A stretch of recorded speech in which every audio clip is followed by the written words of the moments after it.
Hello दोस्तों, दर्द भरी हिंदी कहानियों में आप सभी का बहुत बहुत स्वागत है।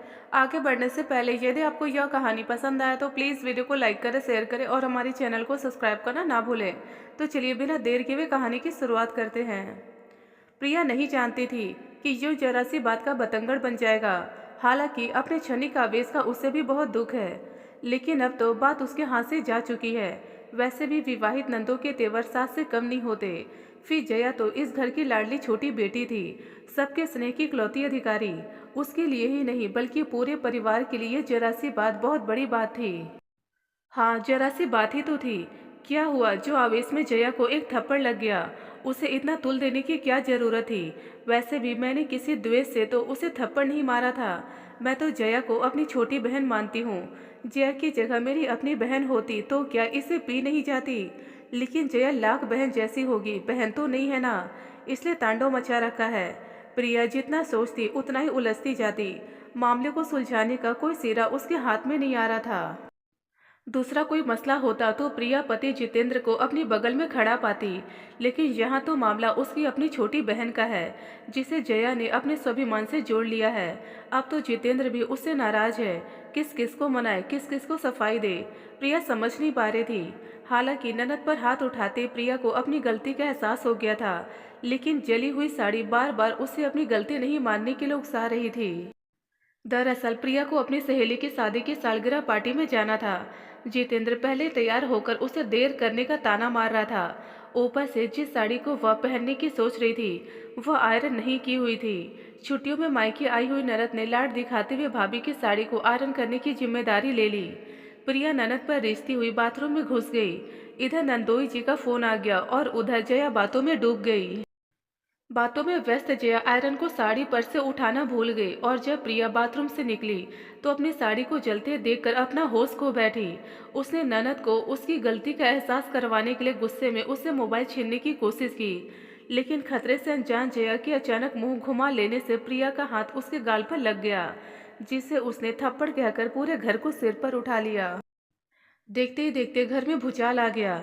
घर भर की लाडली बहू अचानक किसी खलनायिका से अप्रिय हो गई। मनहूसियत के साय में भी भला कभी रोमानियत खिली है? प्रिया का पार्टी में जाना तो कैंसिल होना ही था। अब सास ननद तो रसोई में घुसने से रही, क्योंकि वह तो पीड़ित पक्ष था। लिहाजा प्रिया को ही रात के खाने में जुटना पड़ा। खाने की मेज पर सबके मुंह चपातियों की तरह फूले हुए थे। ननद ने खाने की तरफ देखना तो दूर, खाने की मेज पर आने तक से इनकार कर दिया। सास ने बहुत मनाया कि किसी तरह दो कौर हलक से नीचे उतार ले, लेकिन रोटी हुई रानियां भी भला वनवास से कम मानी है कभी? जया की जिद थी कि भाभी उससे माफी मांगे, सिर्फ दिखावे भर की नहीं बल्कि पश्चाताप के आंसू से तर माफी। उधर प्रिया इससे अपनी गलती ही नहीं मान रही थी, तो माफी और पश्चाताप का तो प्रश्न ही नहीं उठता, बल्कि वह तो चाह रही थी कि जया को उसकी कीमती साड़ी जलाने का अफसोस करते हुए स्वयं उसे माफी मांगनी चाहिए। जिस तरह से एक घर में दो महत्वाकांक्षाएं नहीं रह सकती, उसी तरह यहाँ भी यह जरा सी बात अब प्रतिष्ठा का सवाल बनने लगी थी। जया अब यहाँ एक बार रुकने को तैयार नहीं थी। वहीं सास को डर था कि बात समझी आने तक जाएगी तो बेकारी धूल उड़ेगी। किसी तरह सास उसे मामला सुलटाने तक रोकने के लिए मना सकी। एक उम्मीद भी थी कि हो सकता है एक दो दिन में प्रिया को अपनी गलती का एहसास हो जाए। ससुर जी का कमरा और सास की अध्यक्षता देर रात तक चारों की मीटिंग चलती रही। प्रिया इस मीटिंग से बहिष्कृत थी।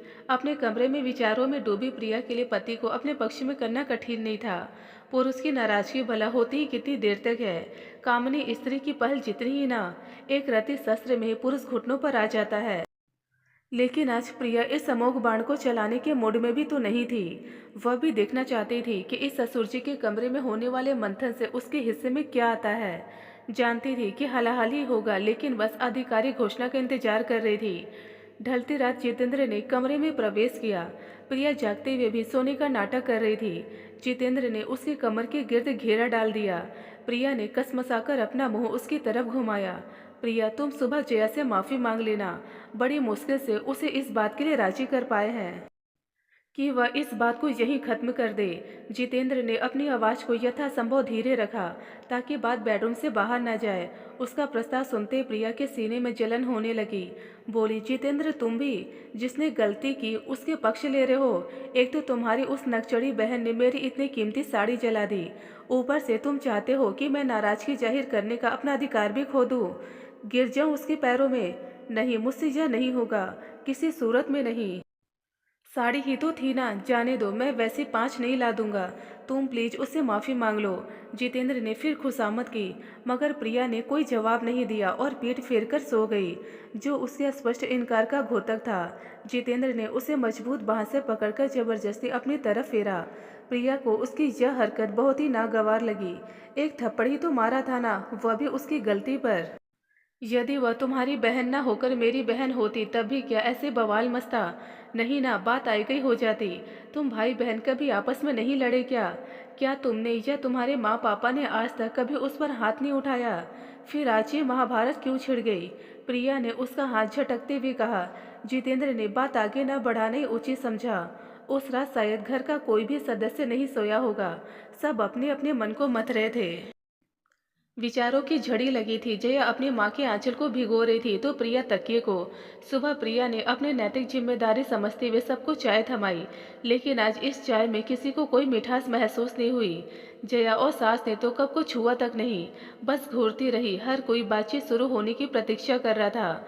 भाई, तुम किससे ज्यादा प्यार करते हो, मुझे या अपनी बीवी को? अचानक जया का अटपटा प्रश्न सुनकर जितेंद्र चौंक गया। उसने अपनी माँ की तरफ देखा। माँ ने कन्नी काट ली, पिता ने अपना सिर अखबार में घुसा लिया। प्रिया की निगाहें भी जितेंद्र के चेहरे पर टिक गई। यह कैसा बेतुका प्रश्न है? जितेंद्र ने धर्म संकट से बचना चाहा, लेकिन यह इतना आसान कहाँ था। अटपटा चटपटा मैं नहीं जानती। आप जवाब दो कि यदि आपको बहन और बीवी में से एक को चुनना पड़े तो आप किसे चुनेंगे? जया ने उसे रणछोड़ नहीं बनने दिया।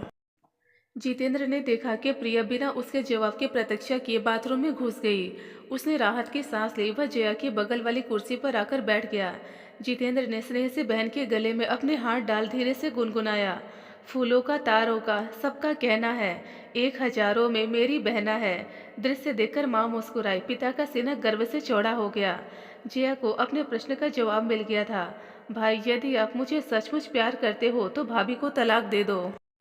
जया ने भाई के कंधे पर सिर टिकाते हुए कहा।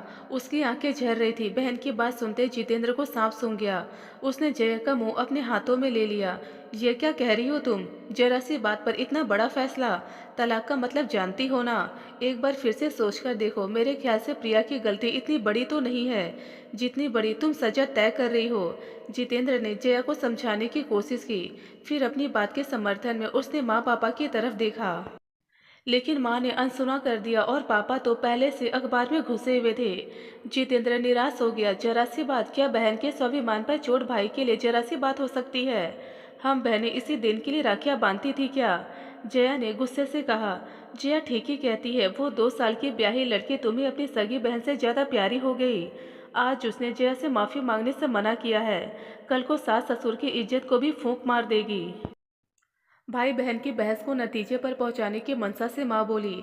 मनरेगा में बरसात से पहले नदी नालों पर बांध बनवाए जा रहे हैं ताकि तबाही होने से रोकी जा सके। सरकार का यह फैसला प्रशंसनीय है, पापा ने अखबार की खबर पढ़कर सुनाई। जितेंद्र समझ गया कि इनका पलड़ा भी बेटी की तरफ ही झुका हुआ है। कहाँ तो जितेंद्र सोच रहा था कि इस बार बहन के प्यार को रिश्तों के पलड़े पर रखकर मकान पर उसके हिस्से वाले आधे भाग को भी अपने नाम करवा लेगा, लेकिन यहाँ तो खुद उसका प्यार ही पलड़े पर रखा जा रहा है। प्रिया का थप्पड़ उसके मंसूबों की लिखावट पर पानी फेर रहा है। जितेंद्र ने प्रिया को शीशे में उतारना तय कर लिया। वह इस जरा सी बात के लिए अपना इतना बड़ा नुकसान नहीं कर सकता। फिर वैसे भी यदि वह नुकसान में होगा तो प्रिया भी कहाँ फायदे में रहेगी। जया दिन भर अपने कमरे में पड़ी रही। सबने कोशिश करके देख ली, लेकिन वह तो प्रिया को तलाक देने की बात पर अड़ी गई। हालांकि सबको उसकी यह जिद बचकानी ही लग रही थी, लेकिन मन में कहीं ना कहीं यह भय भी सिर उठा रहा था कि इस बार की जीत कहीं प्रिया के सिर पर सिंह न उगा दे। कहीं ऐसा न हो कि वह छोटे बड़े का लिहाज ही बिसरा दे। झाड़ियों को बेतरतीब होने से पहले कतर देना ठीक रहता है। इसलिए प्रिया को एक सबक सिखाने के पक्ष में तो सभी थे। प्रिया सुनो ना, रात को सोने से पहले जितेंद्र ने स्वर पर चाशनी चढ़ाई। प्रिया ने सिर्फ आंखों से पूछा, क्या है, जया को सॉरी बोल भी दो ना। उसका बाल हट समझकर जरा सोचो। यदि यह बात उसके ससुराल चली गई तो वे लोग हमारे बारे में क्या सोचेंगे, खासकर तुम्हारे बारे में। तुम जानती हो ना कि जया के ससुर जी तुम्हें कितना मान देते हैं। जितेंद्र ने निशाना साधकर चोट की। निशाना लगा भी सही जगह पर, प्रहार अधिक दमदार न होने के कारण अपने लक्ष्य को भेद नहीं सका। इसे बालहट नहीं, इसे तिरियाहट कहते हैं। प्रिया ने ननद पर व्यंग्य कसते हुए पति के कमजोर ज्ञान पर तीर चला दिया। जितेंद्र को पत्नी की यह बात खली तो बहुत, लेकिन मौके की नजाकत को भांपते हुए उसने इसे खुशी खुशी सह लिया। अरे हाँ, तुम तो साहित्य में मास्टर्स हो। वह कहावत सुनी होगी कि जरूरत पड़ने पर गधे को भी बाप बनाना पड़ता है। समझ लो कि आज अपनी जरूरत है और हमें जया को मनाना है। जितेंद्र ने आवेश में प्रिया के हाथ पकड़ लिए। कहावत के अनुसार उसमें जया के पात्र की कल्पना करके अनायास प्रिया के चेहरे पर मुस्कान आ गई। जितेंद्र को लगा मानो अब उसके प्रयास सही दिशा में जा रहे हैं। उसने प्रिया को सारी बातें बताते हुए उसे अपनी योजना में शामिल कर लिया। रूठे हुए पति पत्नी के मिलन के बीच एक प्यार भरी मनोहार की ही तो दूरी होती है। अभिसार के एक इसरार के साथ ही यह दूरी खत्म हो गई। शक्कर के दूध में घुलते उसकी मिठास कई गुना बढ़ जाती है। अगली सुबह प्रिया को सबको गुनगुनाते हुए चाय बनाते देखा तो इस परिवर्तन पर किसी को यकीन नहीं हुआ। जितेंद्र अवश्य राजभरी पुलक के साथ मेज पर हाथों से तबला बजा रहा था। माँ पापा उठकर कमरे से बाहर आ चुके थे। जया अभी भी भीतर ही थी। प्रिया ने 3 कप चाय बाहर रखे और 2 कप लेकर जया को उठाने चल दी। माँ पापा की आंखें लगातार उसका पीछा कर रही थी। आई एम सॉरी जया, मुझे इस तरह रिएक्ट नहीं करना चाहिए था।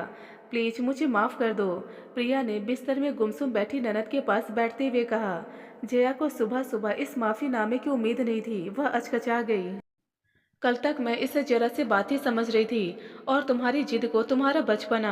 लेकिन कल रात जब से मैंने थप्पड़ मूवी देखी है तब से तुम्हारे दर्द को बहुत नज़दीक से महसूस कर पा रही हूँ।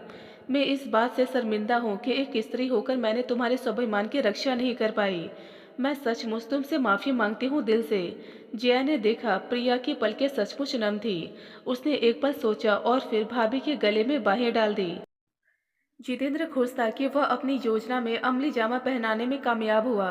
माँ पापा खुश थे क्योंकि बेटी भी खुश थी और जया भी क्योंकि एक स्त्री ने दूसरी स्त्री के स्वाभिमान को पोषित किया था। दोस्तों, यदि आपको यह कहानी पसंद आई तो प्लीज़ हमें कमेंट बॉक्स में कमेंट कर अपने विचार जरूर बताएं।